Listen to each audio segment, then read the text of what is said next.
కూకట్పల్లి ప్రాంతంలో నల్లచెరువు ప్రారంభోత్సవానికి సీఎం రేవంత్ రెడ్డి హాజరైన సందర్భంలో అక్కడ బీఆర్ఎస్ పార్టీ స్థానిక ఎమ్మెల్యే మాధవరం కృష్ణారావు చాలా చోట్ల ఆయన ఫ్లెక్సీలు ఏర్పాటు చేయడం రాజకీయంగా ఆసక్తిని అట్లాగే ఆ పార్టీలో ఆశ్చర్యానికి దారితీశాయి.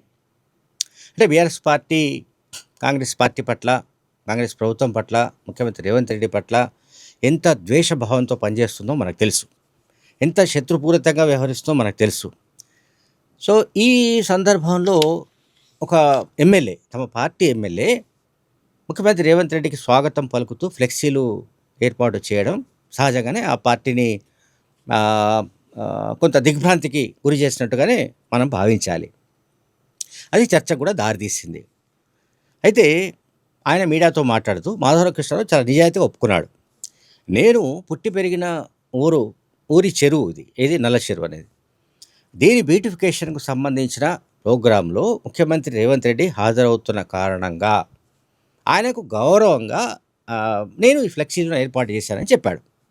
అంటే పార్టీలు వేరైనా, అంటే ఇప్పుడు బీఆర్ఎస్ పార్టీ అధికారంలో ఉన్నప్పుడు మాత్రమే ఆ పార్టీ తరపున ముఖ్యమంత్రిగా ఉన్న వ్యక్తికి మాత్రమే స్వాగతం పలకాలన్న రూల్ ఏమీ లేదు. కాంగ్రెస్ అధికారం ఉన్నా, బీజేపీ అధికారం ఉన్నా ముఖ్యమంత్రే.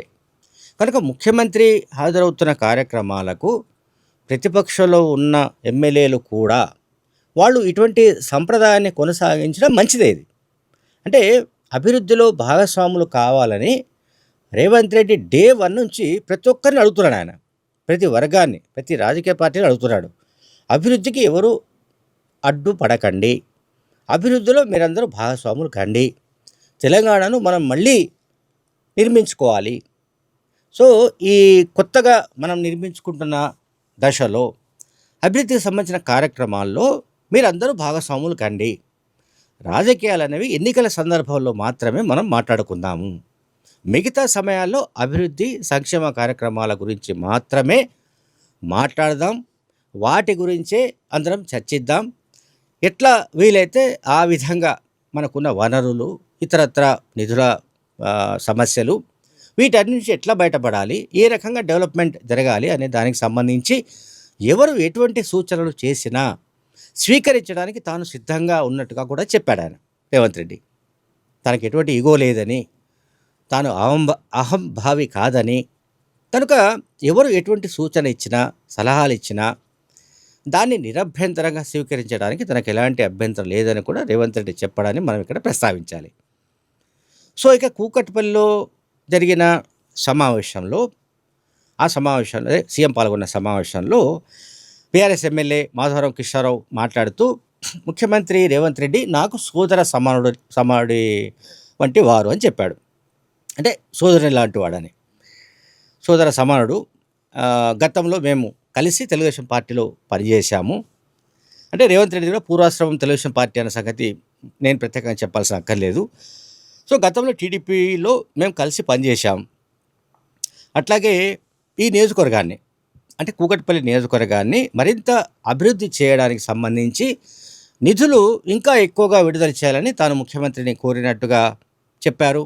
ముఖ్యమంత్రి రేవంత్ రెడ్డి కూడా ఇందుకు సానుకూలత వ్యక్తం చేసినట్టుగా కూడా తెలియజేశారు.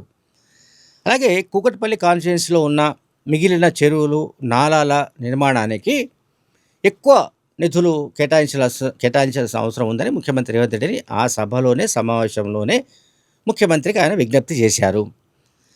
అలాగే ఈ నియోజకవర్గంలో, అంటే కూకట్పల్లి కాన్స్టిట్యుయెన్సీలో ఫ్లైఓవర్లు, అలాగే హుడా ట్రక్ పార్కు, తర్వాత హుడా ట్రక్ పార్క్లో క్రికెట్ గ్రౌండు, వీటి అభివృద్ధికి ప్రభుత్వం సహకరించాలని కూడా ఆయన అప్పీల్ చేశాడు.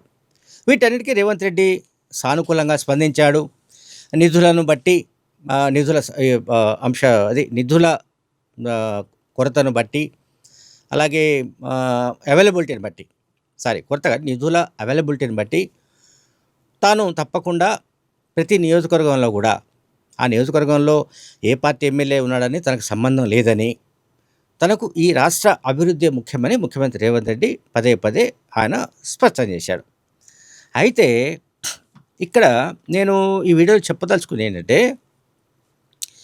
బీఆర్ఎస్లో ఆల్మోస్ట్ 10 మంది ఎమ్మెల్యేలు 2023లో బీఆర్ఎస్ అధికారం కోల్పోగానే ఆ పార్టీ తరపున గెలిచిన వాళ్ళు 10 మంది ఎమ్మెల్యేలు కాంగ్రెస్ వైపునకు మొగ్గు చూపారు. కాంగ్రెస్ పార్టీలో ఫిరాయించినట్లుగా ఆరోపణలకు గురవుతున్నారు 10 మంది. వాళ్ళు కాకుండా మరికొంతమంది కూడా రేవంత్ రెడ్డితో టచ్లో ఉన్నట్టుగా తెలుస్తోంది. రేవంత్ రెడ్డితో ఎందుకు టచ్లో ఉన్నారా అంటే వాళ్ళు తమ కాన్స్టిట్యుయెన్సీస్లో అభివృద్ధిని కాంక్షిస్తున్నారు. ఇది బీఆర్ఎస్ హయాంలో అంటే కేసీఆర్ ముఖ్యమంత్రిగా ఉన్న కాలంలో వచ్చిన సిలబసే ఇది. ఆ సమయంలో వాళ్ళు పదే పదే చెప్పిన సిలబస్ అదే. అభివృద్ధి కోసం వాళ్ళు పార్టీలో చేరుతున్నారనో, పార్టీలో చేరడానికి ప్రయత్నిస్తున్నారనో, ముఖ్యమంత్రి కేసీఆర్తో టచ్లో ఉన్నారనో ఈ రకంగా మాట్లాడుతూ వచ్చారు. ఇప్పుడు బీఆర్ఎస్లో ఉన్న అంటే బీఆర్ఎస్ తరఫున గెలిచిన 39 మందిలో 2 కాన్స్టిట్యుయెన్సీస్ని వాళ్ళు కోల్పోయారు. ఏదర్ కంటోన్మెంట్ అండ్ జూబ్లీహిల్స్ 37 మంది. 37 మందిలో 10 మంది ఆల్రెడీ కాంగ్రెస్ వైపుకు వెళ్ళారు. ఇక మిగిలింది 27 మంది. సరే, కొంతమంది ఎమ్మెల్సీలు ఉన్నారు. అయితే ఇప్పుడు పార్టీకి సంబంధించి ఏంటంటే ఇటువంటి పరిస్థితులు అంటే మిగతా ఎమ్మెల్యేలు కూడా బీఆర్ఎస్ పార్టీ ఎమ్మెల్యేలు ఒకవేళ మాధవరం కృష్ణారావును స్ఫూర్తిగా తీసుకొని వాళ్ళు కూడా రేవంత్ రెడ్డికి స్వాగతం పలుకుతూ ఫ్లెక్సీలు ప్రదర్శించడమో, లేకుంటే ఆయనకు స్వాగతం పలకడమో, ఆయన మాకు సోదర సమానుడనో, లేకుంటే మా కాన్స్టిట్యుయెన్సీని అభివృద్ధి చేయమని అప్పీల్ చేయడమో, ఇటువంటి పరిస్థితులు ఏర్పడ్డాయనుకున్నాం ఇక్కడ మిగిలిన బీఆర్ఎస్ ఎమ్మెల్యేల నియోజకవర్గాల్లో. అప్పుడు ఏమిటి పరిస్థితి? ఓవైపు ఏమో రేవంత్ రెడ్డిని పార్టీ నాయకత్వం లైక్ కేటీఆర్, హరీష్ రావు రోజు దుమ్మెత్తి పోస్తున్నారు. ఎవరిని? రేవంత్ రెడ్డిని. ఇంకోవైపు తమ నియోజకవర్గాల అభివృద్ధి కోసం పార్టీలకు అతీతంగా ప్రత్యర్థి పార్టీకి చెందిన ముఖ్యమంత్రి రేవంత్ రెడ్డిని పొగడమో, లేకపోతే నిధుల కోసం అప్పీల్ చేయడమో, లేకుంటే తమ నియోజకవర్గానికి ఎక్కువ నిధులు కేటాయించాలనో కోరడాన్ని ఆ పార్టీ జీర్ణించుకునే అవకాశాలు లేవు. ఎందుకంటే బీఆర్ఎస్ పార్టీ ఇటువంటి పరిస్థితులను, ఇటువంటి పరిణామాలను సాధారణంగా జీర్ణించుకోదు. మరి ముఖ్యంగా కేసీఆర్ అయితే జీర్ణించుకునే అవకాశాలే లేదు. అందువల్ల మాధవరావు కృష్ణారావుకు వచ్చే ఎన్నికల్లో టికెట్ వస్తుందా లేదా అనేది నాకైతే అనుమానం కలుగుతోంది. అంటే ఎంత లేదని కూడా ఆయన చాలా బహిరంగంగా మాట్లాడాడు. అది తప్పు కాదు, నిజానికి తప్పు కాదు. రాజకీయంగా ఏ పార్టీలో ఉన్నా కూడా ఏ ఎమ్మెల్యే అయినా సరే తమ నియోజకవర్గం అభివృద్ధే ప్రధాన ఎజెండాగా ఉండాలి.